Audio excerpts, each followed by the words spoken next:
A photography studio in Austin, Texas was charging $300 for headshots. Nobody was booking. Desperate, they changed just one number. They raised the price to $900. Within 30 days, bookings shot up 68%. Same photographer, same studio, same camera. They charged more, and suddenly, everyone wanted in. It sounds completely insane, but it's not a fluke and it's not luck. It's pure psychology.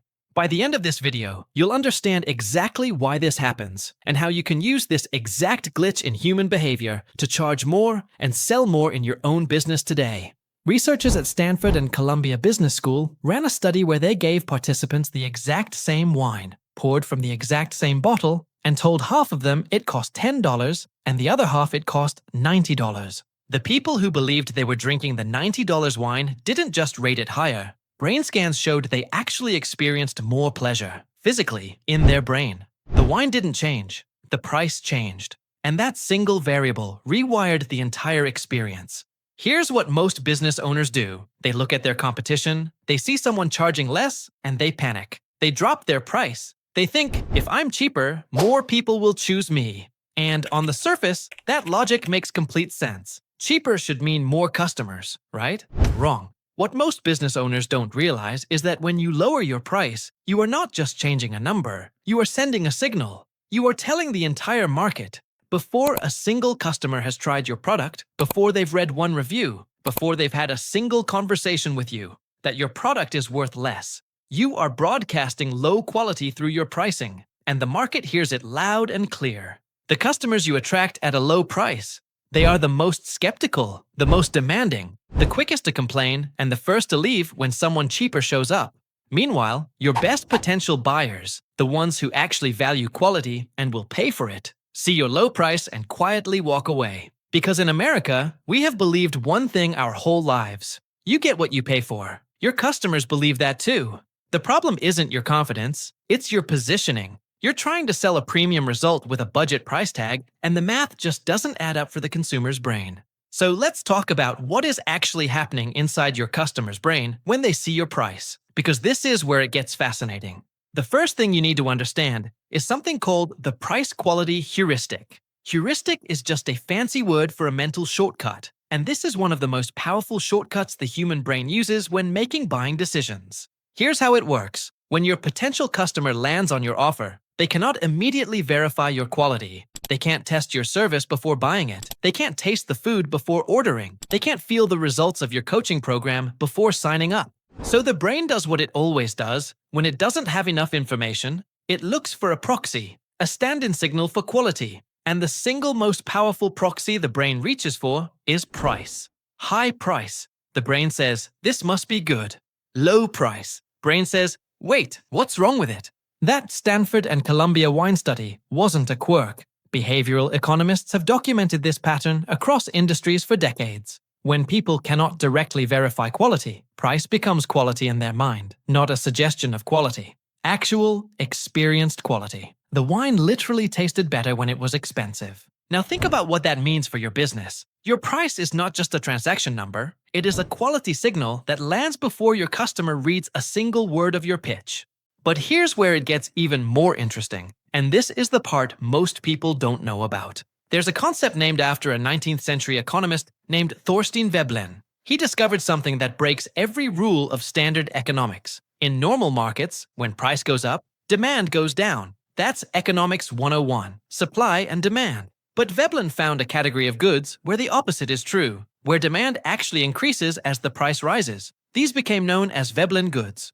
Think about Tiffany & Co. They sell silver bracelets. You can walk into a local jewelry store anywhere in America and buy a sterling silver bracelet for $50. Tiffany & Co. will charge you $500 to $800 for the exact same weight and quality of raw silver. And they aren't struggling for customers. They are thriving. Why? Because the Tiffany customer isn't buying metal. They are buying what the price communicates. They are buying the identity that comes with that iconic little blue box. The price tag is the product. Or look at the fitness industry. Planet Fitness charges about $15 a month. Equinox charges upwards of $350. And here is the bizarre reality. Equinox members actually go to the gym more consistently. The premium price creates an automatic psychological commitment. When you pay $350 a month, you are going to the gym. You have to. You've made a massive financial statement about yourself and your body, and your brain will not let you waste that investment. Which brings me to something that might be the most powerful idea in this entire video. So stay with me here. When someone pays a high price for something, their brain is faced with a problem. It just committed a significant amount of money, and the brain cannot sit comfortably in a state of conflict. I spent a lot, but this might not be worth it. That's psychologically unbearable. So the brain resolves that conflict the only way it can. It decides the purchase was absolutely worth it. It finds every reason to love what it bought. It engages more deeply with the product. It tells its friends. It defends its decision at dinner parties. Psychologists call this cognitive dissonance reduction. But in business terms, it means this: a customer who pays more becomes a better customer. Not because your product changed, because their psychology changed. There's a business education company that ran the same 12-week course twice. Once as a free webinar series, once as a $2,000 program. Same instructor, same curriculum, same exact content delivered in the same sequence. The $2,000 students had a 76% completion rate. The free group, under 20%. And the $2,000 students reported dramatically higher satisfaction and real-world results. Price didn't just change what people paid, it changed how seriously they took what they were learning. And this leads to the fourth piece of this puzzle, maybe the most practical one. Your price is a customer filter. And right now, if you are undercharging, you are running the filter in reverse. Low prices do not attract more customers. They attract more of the wrong customers. People who are purely price-driven are the first to ask for discounts, the first to complain when anything isn't perfect, and the first to disappear when a competitor drops their rate by $5. They are not loyal. They are not engaged. And they will drain your energy faster than any other problem in your business. Raise your price and something changes. The tire kickers disappear. The people who show up are serious. They've invested. They've committed. They trust you before the work even begins, because they had to trust you to pay that price. And that trust changes the entire dynamic of the relationship. Your price is not just what you charge. It is who you attract, and who you attract determines everything.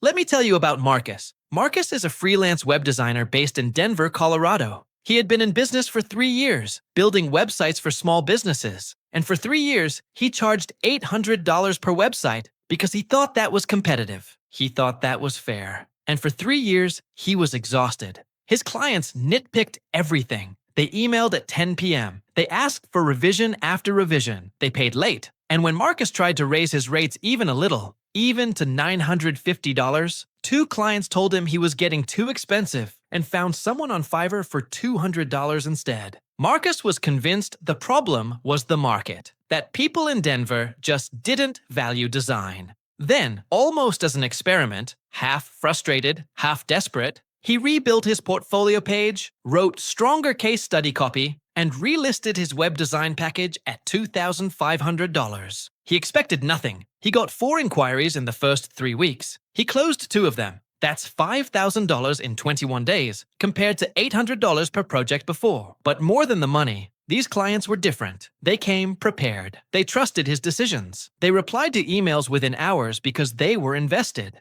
One of them referred him to 2 other business owners within the first month.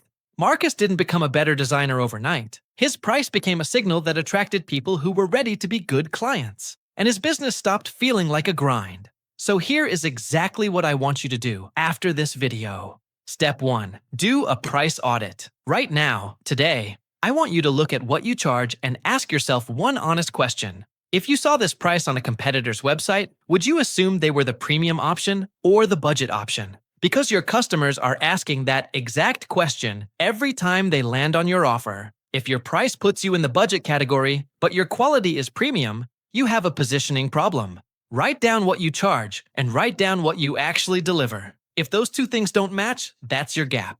Step 2. Raise your price, but raise everything around it at the same time. This is critical. A higher number alone is not enough. The price increase has to land with supporting signals. Clean up your website. Sharpen your testimonials. Write clearer, more specific language about the outcome you deliver. Not the process, the outcome. Add a case study. A higher price on a low-quality looking page backfires. The whole presentation has to match the new number. Step 3. Use your price as a filter on purpose. Stop trying to appeal to everyone. The next time you raise your price and lose a lead, celebrate. That lead was never going to be a great client anyway. Your ideal customer is out there right now, looking for the premium option in your category. Give them a price that tells them you are it. That photography studio in Austin, the one that raised from $300 to $900 and watched bookings jump 68%. They didn't get lucky. They accidentally stumbled onto one of the most powerful and least understood principles in consumer psychology.